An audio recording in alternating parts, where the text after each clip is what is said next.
ലോക്സഭാ തെരഞ്ഞെടുപ്പിൽ ഉത്തരേന്ത്യയിൽ ബി.ജെ.പി 100-നപ്പുറം സീറ്റുകൾ ഉറപ്പിച്ചു കഴിഞ്ഞു. പക്ഷേ തിരിച്ചടികൾ തുടർച്ചയായി ഉണ്ടാകുന്ന ദക്ഷിണേന്ത്യ ആണ് ബി.ജെ.പിക്ക് ആശങ്ക പരത്തുന്നത്. കഴിഞ്ഞ തവണ കർണാടകയിൽ നിന്ന് സീറ്റുകളെല്ലാം ബി.ജെ.പി തൂത്തുവാരിയെങ്കിൽ ഇക്കുറി കർണാടക കോൺഗ്രസ് ആണ് ഭരിക്കുന്നത്.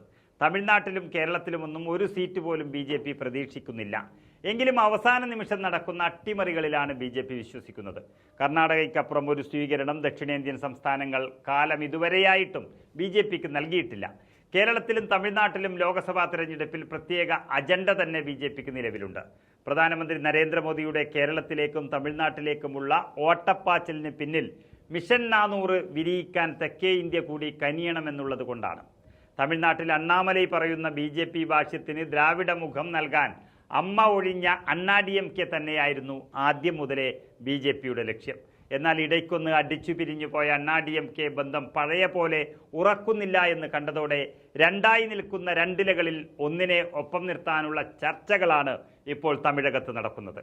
മാർച്ച് ആദ്യം ഒരാഴ്ചക്കിടെ 4 തവണയാണ് പ്രധാനമന്ത്രി നരേന്ദ്രമോദി തമിഴ്നാട് സന്ദർശിച്ചത്. അന്ന് പൊതുസമ്മേളനങ്ങളിലടക്കം ഡി.എം.കെ വിമർശിക്കുമ്പോഴും എ.ഡി.എം.കെയെ ഒന്നും പറയാതെ മോദി ചർച്ചകളുടെ സൂചന നൽകി. തമിഴ്നാട്ടിലെ ജനങ്ങളുടെ ക്ഷേമമാണ് പ്രധാനമെന്നും ഡി.എം.കെ എന്ന വലിയ തിന്മയെ അട്ടിമറിച്ചാൽ മാത്രമേ അത് നേടാനാകുന്നുവെന്നാണ് മോദി പറയുന്നത്. എടപ്പാളി പളനിസ്വാമി വിഭാഗം മുടക്കി നിൽക്കുമ്പോൾ വിമത വിഭാഗമായ പനീർസെൽവം വിഭാഗത്തെ ഒപ്പം നിർത്താനുള്ള ബി.ജെ.പിയുടെ കളികൾ തമിഴ്നാട്ടിൽ ഫലം കണ്ടുവെന്നുള്ള സൂചനകളാണ് പുറത്തുവരുന്നത്.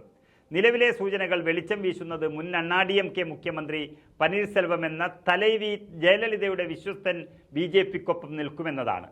ഒരു പ്രൈവറ്റ് ഹോട്ടലിൽ വെച്ച് പനീർസെൽവവും ബി.ജെ.പിയിലെ പ്രമുഖരുമായി ചർച്ച നടന്നുവെന്നാണ് പുറത്തുവരുന്ന വിവരങ്ങൾ സൂചിപ്പിക്കുന്നത്.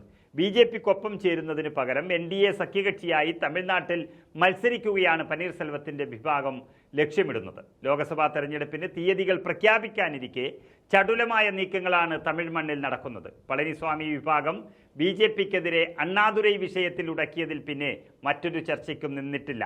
ഈ സാഹചര്യം അറിഞ്ഞുകൊണ്ടാണ് അണ്ണാ-ഡി.എം.കെയിലെ പിളർപ്പ് ബി.ജെ.പി ഉപയോഗിക്കുന്നത്. ഒപ്പം ജയലളിതയുടെ തോഴി ശശികലയുടെ അനന്തരവനായി ടി ദിനകരൻ തുടങ്ങിയ പാർട്ടിയായ അമ്മ മക്കൾ മുന്നേറ്റ ഘടകവും ബി.ജെ.പി ബന്ധത്തിന് കരുക്കൾ നീക്കുന്നുണ്ട്. ടി ദിനകരനും ഒത്തുചേർന്ന് ലോക്സഭാ തെരഞ്ഞെടുപ്പിൽ കരുക്കൾ നീക്കുമെന്ന് നേരത്തെ തന്നെ OPS അറിയിച്ചതുമാണ്.